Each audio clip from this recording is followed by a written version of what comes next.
So what are some of the biggest lessons that like you've learned, through that journey? Because that's a journey and a half, right? What are some of the biggest lessons? Lessons, one of the biggest lessons I would say I learned along with be yourself, always present yourself and be who you are.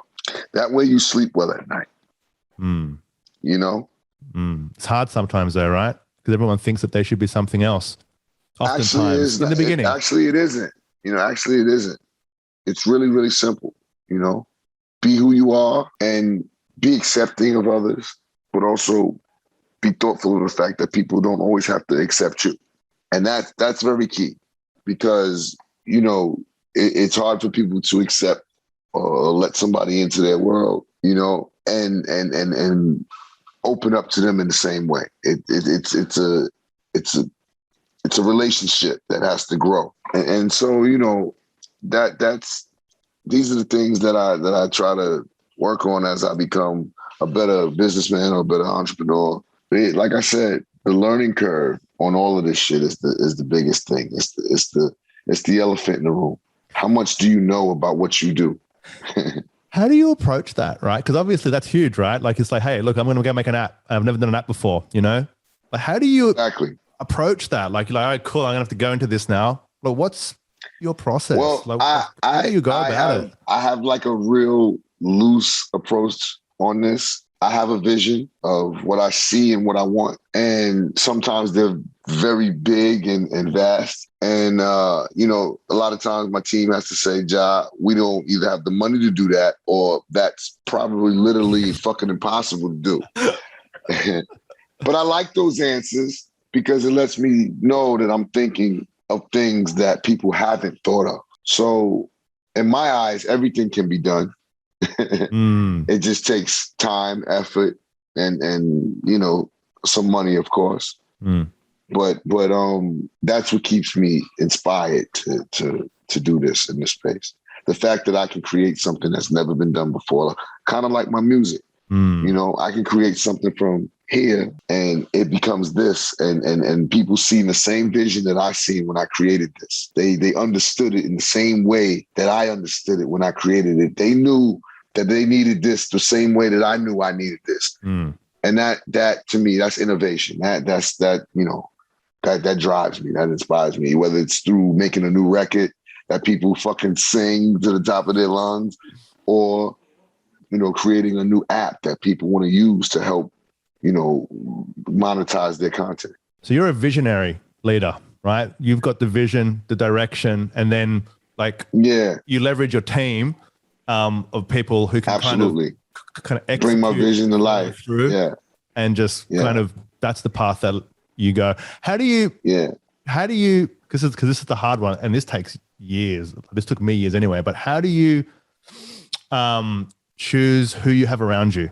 Because obviously there has to be a good trust there now, right? For you to be able to say, cool, here's my vision. If you tell me no, I need to listen to you because I trust you. So how do you, so what do you look for in people that you have around you? You hear all these fucking sayings, trust no one and, be careful who you trust and all these type of sayings. But I happen to think differently. I happen to believe that you allow people to be who they are, and they will appear. I don't think you can look at everybody with the lens of non-trust and think that you're going to get trust from that. I think you have to, go into a situation with trust. And if a person is distrustful, they'll show up eventually.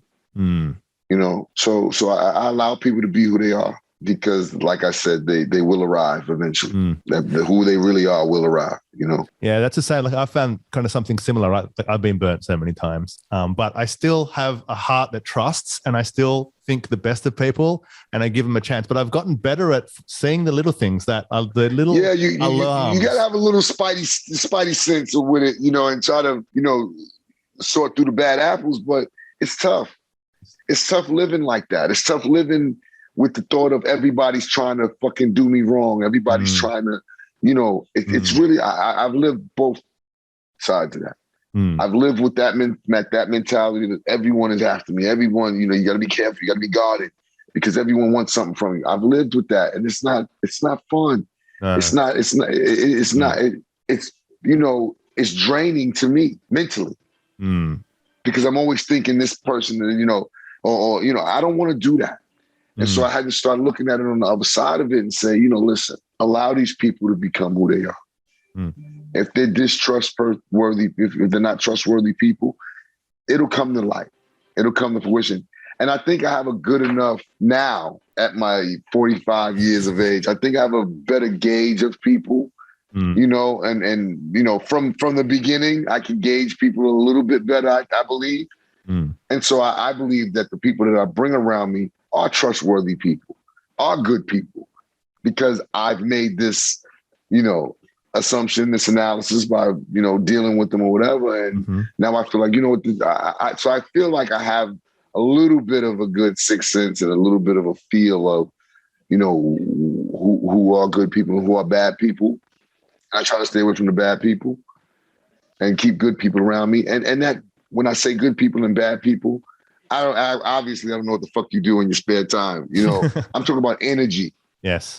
People that have half glass full energy versus half glass empty energy, because those are the things you look for, just people with that type of upbeat spirit, because, they're always going to, no matter the situation, no matter what's going on, they're going to find a solution.